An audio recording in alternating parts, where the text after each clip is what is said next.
Is there anything better than pranking someone with a fake account? Of course not. And let's be honest here, we all have thought about pranking someone with a fake account at some point of our life. So did I. One day I was really bored and had nothing to do, when all of a sudden this idea came into my mind.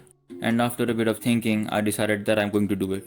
All I had to do was to create a fake account of a girl, because it is much easier to fool boys in this particular thing than girls. So I created an account by the name of Aliza Sheikh and added a genuine looking bio and posted some pictures that I took from the internet. But after all this, there was one more very important thing still left. Who will be my target? I laid there thinking for a while, and then I turned to my left and saw my younger brother using his tablet. Fast forward a couple of minutes, I texted him, "Hey." I don't exactly remember what I texted, but I do remember that it was quite easy to convince him that I'm actually a girl. I didn't think of a story in advance, so I kept making up one while texting. I told him that I study in his school and live near his house. After chatting for a couple of minutes, just to make things more interesting, I told him that I'm at the park which is just beside his house, and the gate of the park is clearly visible from his window.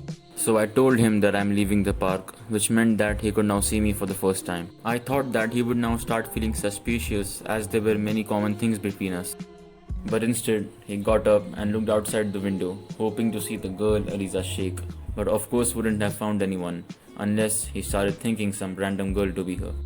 Now that I was quite sure that he actually thought that Aliza Sheikh was a real girl, I decided to take things to the next level.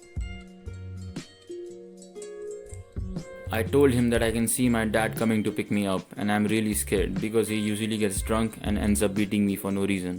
I also told him not to message me for a few hours because my dad might see it and make it angry because I told someone about him. And yes, there could be many things to stop my dad from knowing about it, like switching off my phone or deleting the chats. But I've already mentioned that things won't make complete sense. So we didn't chat for an hour or two because I was with my dad. And then I texted him that I'm back home, and fortunately my dad did not beat me today and directly went to sleep. Now I don't know how this thought came to my mind, but I told him that I'm going to kill my dad. And then the obvious conversation happened. "Stop, don't kill him." "No, I just want to free myself from this devil. That's why I'm saying just call the police, they will handle it." I waited for 5 minutes and then I texted him that I have killed my dad. Now obviously he wouldn't have believed it and started calling me a liar. He then asked me to send a picture. I remember making excuses, but he still kept asking. So I started scrolling the internet hoping to find a picture with no watermark and of medium quality. And then I finally found one and sent it to him, but he still didn't believe. So I said, "I thought you would have helped me, but you betrayed me. Now I don't have anyone left in my life. I just want to die. Goodbye." Saying this, I went offline as if she was really dead. But still, it was obviously hard to believe that she was actually dead. I read his messages from the notification bar which said, "You are lying, stop acting, you're alive." And then I realized that things escalated really quickly.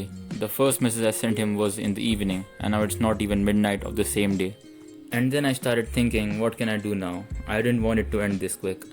Then I came up with an idea, and this is where the best part of the story starts. I messaged him again after 2 hours of being offline, this time acting as a police officer. I said that we have found this body and you were the last one in touch with her.